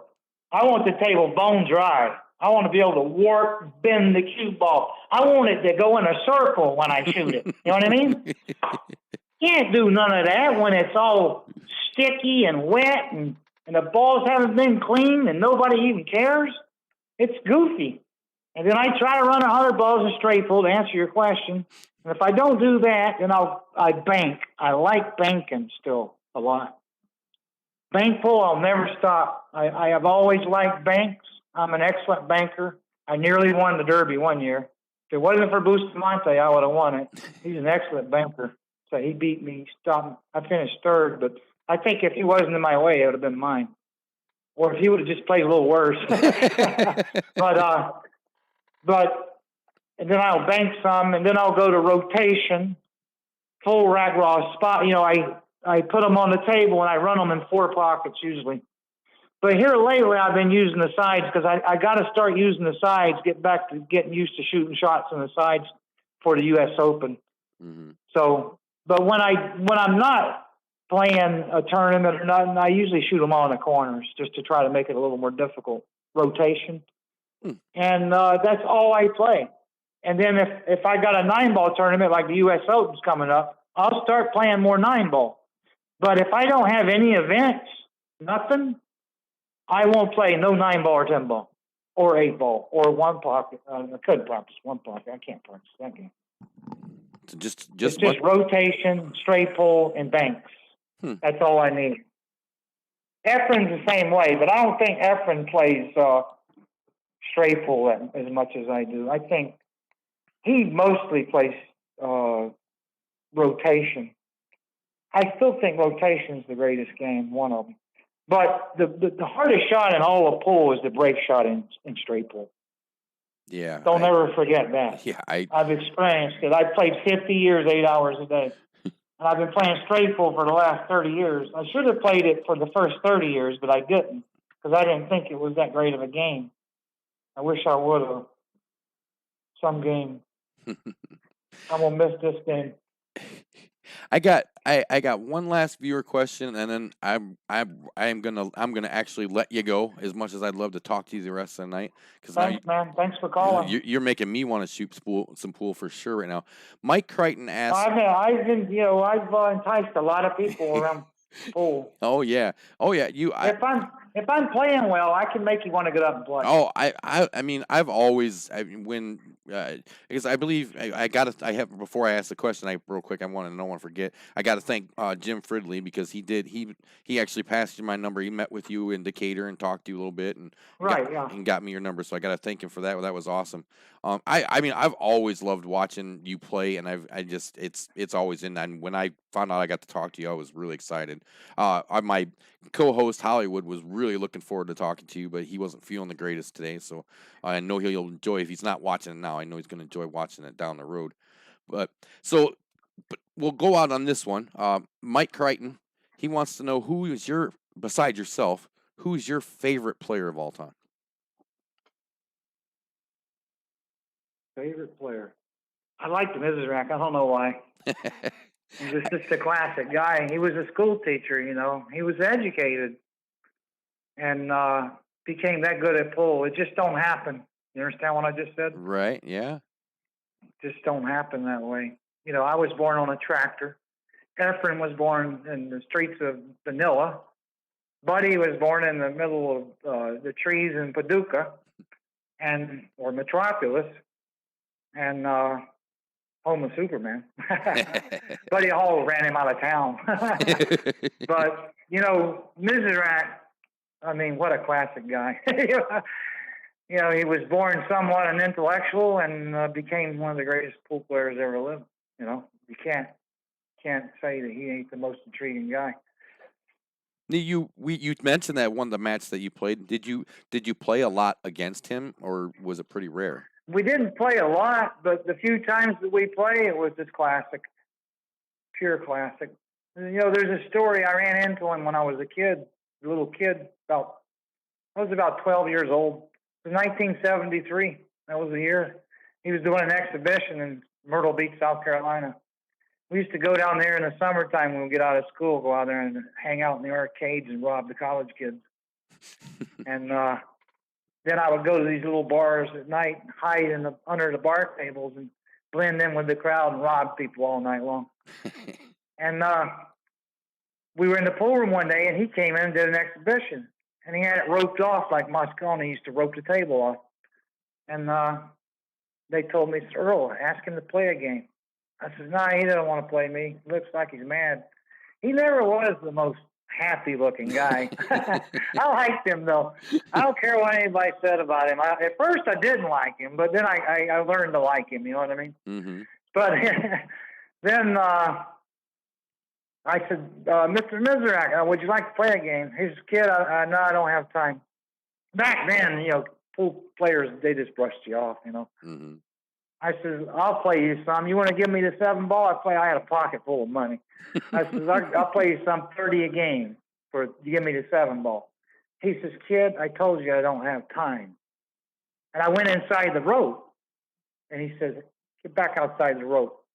He said, I told you I don't have time. I looked at him. I says, I'm going to get you one day. I'll see you again. And he looked at me. It was classic. He says, kid, after I leave here, I'll never see you again. Oh.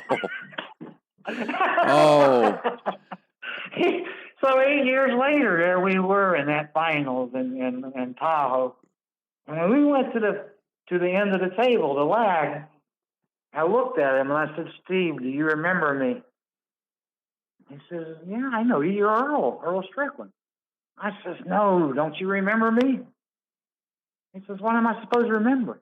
I says, I'm that little kid in Myrtle Beach. Don't you remember? And he looked at me and he went, you? He had forgotten. Oh, that would have been priceless. And I says, yeah, it's me, and I'm getting ready to shoot you full of holes. I looked at him. I said, I told you I'd get you back. That is awesome. That is awesome. Oh, I love Steve. I tell that story not out of, you know, I'm not trying to make fun of Steve. No, it's yeah. a classic story. No, it's a great I love story. Steve to death. At the end, I just loved him. I didn't.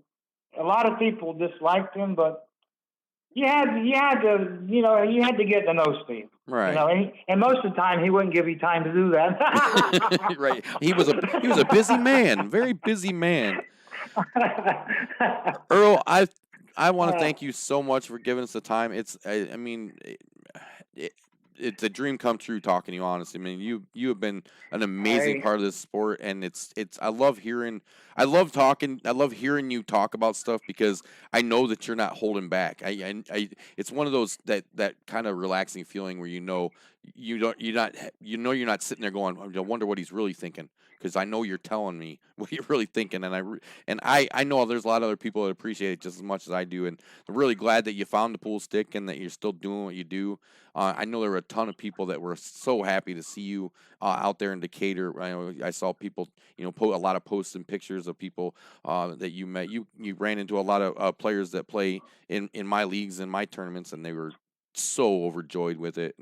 And it's just, we're really happy that you're part of it. I know that I'm not perfect all the time, and nobody is, and I know I've had my moments where. And I know there's a lot of people that don't like me, and there's probably people listening to this that don't like me. But, that's the way it is. Sports are, you look at tennis players, they break rackets every day, and no one pays any attention to it.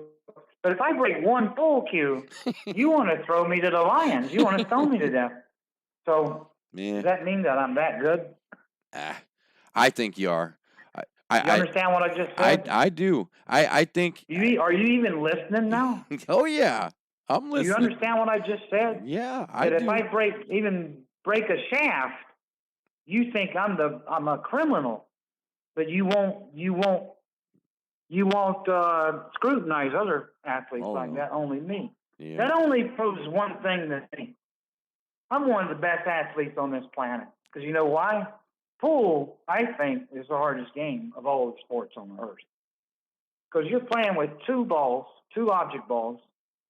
The stick is alive, and you got all these variables. It's an unbelievable game. And I saw it today. I walked out, I hit the first tee shot, 280 yards right down the middle. Hadn't played in 6 months. So don't tell me how hard golf is and how easy pool is. Sure, a golfer's going to tell you that. Oh, golf's a hard game. Blah, blah, blah. I'm getting millions. Keep giving me millions. I think pool should at least have a few million in it. Right. I But definitely. anyway, look, I love pool, and you guys know it. Oh yeah. So don't whatever I do. If I offend you, I'm sorry. And I apologize. I really do. Nah. Even to that guy in the last tournament that told me to go crawl under a rock and die. I gave that a lot of thought. Because pool is in such bad a shape, I might be better off under a rock. But like I say, always, pool's the greatest game, and it's the hardest game. Don't ever forget it. Don't ever let a golfer make you think any different. But anyway, thanks everybody, and good night. All right? Thanks, Greg. Thanks, Earl. You have a great night, man. All right. Yep. That was Earl Strickland, and probably one of the coolest moments I think I've had in quite a while. Thank you so much for everybody hanging out and sharing your questions with us and getting to share them with Earl. Man, that was fun. I, I feel like I could probably spend another hour talking about the conversation. And we might just end up doing that. I'm like, it was very awesome, Randy. It was so very awesome. Again, Mr. Fridley, if you're watching, thank you so much for everything you do, helping out with Off the Rail and hooking us up with these amazing guests. This one was awesome. Hollywood, brother, I love you. I'm so sorry that you missed this. I hope you watch it numerous times. Mike, thank you.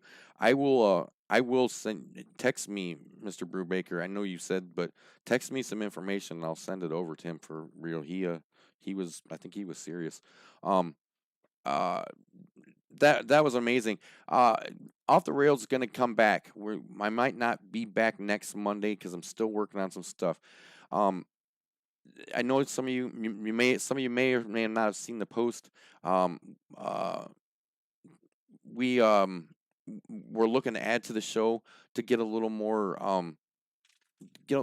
variety and some extra voices and some other opinions and stuff like that in the show, so that you're not just stuck listening to just me talk, and we can bounce ideas back and forth. And so Hollywood and I have somebody else to kind of bump things in, and we have somebody to fill in when one of us isn't around and things like that. So if you're not camera shy, you like pool and wouldn't mind talking about it, maybe want to be a part of the show, and I got a lot of really good ideas for things coming up.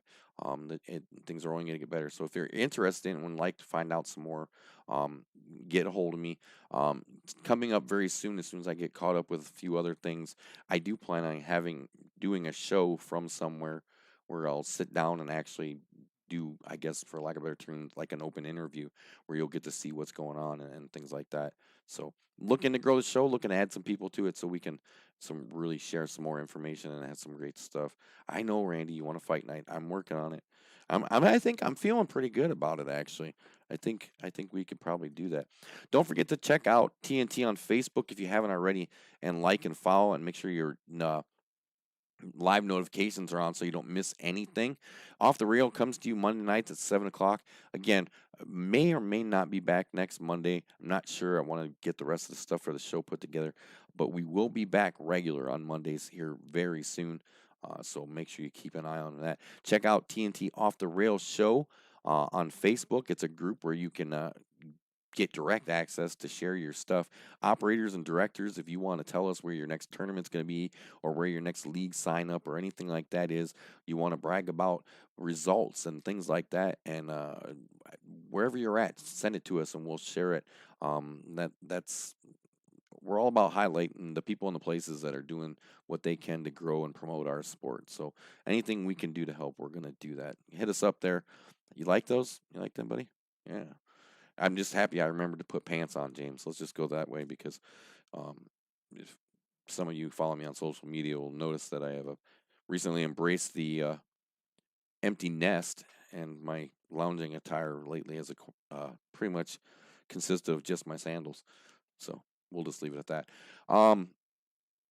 Make sure you subscribe to the YouTube channel as well if you're watching over there. If you're not, go check that out. Like and subscribe. That's where you'll catch all of our pool action. When we do just pool tournaments and things like that, we do it exclusively on the YouTube channel, just for reasons that are boring to talk about. There were a couple things I wanted to do real quick. I showed you the lineup for the the first stop, the Sergeant Dunn's beef jerky first stop in the TNT Champions Tournament Series. Showed you the players that were eligible for that, and you'll see that August 21st. Make sure you check that out. We did have a little bit of league and tournament news I'm going to jump on real quick. Just fly through this and get out of here because it's been a long one. And I'm not going to lie, I kind of want to go back and watch the show again already. Don't forget, Friday nights at Wise Guys, we're there every other Friday right now until we get things picking back up with a little more business. We've had some pretty good turnouts, so it might be pretty soon that summer curse for pool might be up, so we might be back there. We will be back on the 20th of August will be the next time that you can get there. It'll be your next chance to get signed up for the CBM Construction's second stop in the TNT Champions Tournament Series. So you can get signed up at budiswiser.net. Register for tournament. Check out the top. Sign up is open for September 4th, the third annual J Balfour Memorial 8-Ball Tournament. Wise Guys in Dixon. Talk to Hector, the Farrell guy. He will be on site. I'm not exactly sure when, but he will be there doing work. So if you want to get a custom Farrell and or some tip and other work done, he will be there. September 4th, Dixon, Illinois. Wise Guys, check it out. You can get signed up for that right now. We'll be making our return to Dave's Place September 18th. If all goes as planned, from what I'm being told, we'll be shooting on 4 tables out there at Dave's Place for our return. September 18th, September 8-Ball, Dave's Place. Come on out, have some food, shoot some good pool. It's always a ton of fun. There was some, what do I have in here? I forgot. And we did qualify our first person for the second stop. At the CBM Construction second stop. Jeremiah Easley won Friday night on the 6th at Wise Guys. That got him on the list and got him his medal. So he's the first one there. 7 more, and we'll get that second stop going for those guys to get that shot at their free money. A couple of quick pictures that I threw in there because I had a last minute things. Our TNT Rock Falls Doubles League just finished up here the past couple weeks. We had their banquet last night. Here's your league champions, Jeff Martz and Rick Carrillo, playing out of Corner Tap in Rock Falls. And second place, Noel Fullington, Jared Mewherter, playing out of Cardwell's in Rock Falls. The City Cup for that will be coming up end of September, so make sure you watch for that. Thanks for watching. That was an awesome show. If there's somebody you want to see on Off the Rail, you want to see us talk to or whatever, tell them to hit us up, get a hold of us, let us know.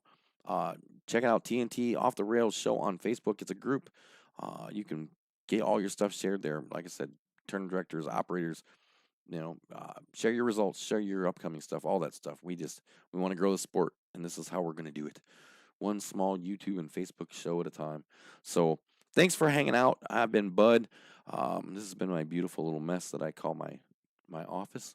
10-Ball League is signing up. Sign-ups are up. The meeting for the 10-Ball League here in the Dixon-Sterling area, the meeting for it will be announced pretty soon. So if you're interested in, go ahead and get signed up now, and we'll get your questions answered on when it'll start real soon. Oh, the Ladies City Cup. August 29th, Sunday, August 29th. That'll be coming up. That'll be a fun one to watch. That'll be on the YouTube channel as well. Don't forget to check it out. I'm also circling back because I'm in a hurry. Circling back to trying to add to the show. We're looking for remote contributors. We want to see the pool scene in your area, and we want to share it with people. If you want to find out more how you can do that from the comfort of your own home or your own pool hall, just hit us up on the TNT Facebook page or give us a call, 833-868-7665. That's 833-TNT Pool. Thanks for watching. Have a great night. I will see you guys next time. We're going to give a little love to CBM Construction one more time before we go, because it was a nice long show, and we appreciate everything they do for us. If your business is looking for a nice, affordable way to get your name out there with probably the best after the sale commitment and support, hit me up at TNT. CBM Construction offers all your construction needs: new builds, remodeling, heating and cooling services, and installation. Give them a call today, 815-716-6727. CBM is licensed, bonded, and insured to provide the ease of mind you're looking for. From start to finish, CBM is professional and friendly as they bring your dreams to life. Bill builds it best. Check them out on Facebook for more pictures of their amazing work. Looking for a getaway retreat? Wanting to live off the grid? We can help you with any of your wants and needs. Custom-built tiny homes for you. Taking orders now. Give us a call and we'd be happy to help you out. 815-716-6727. CBM Construction. 815-716-6727.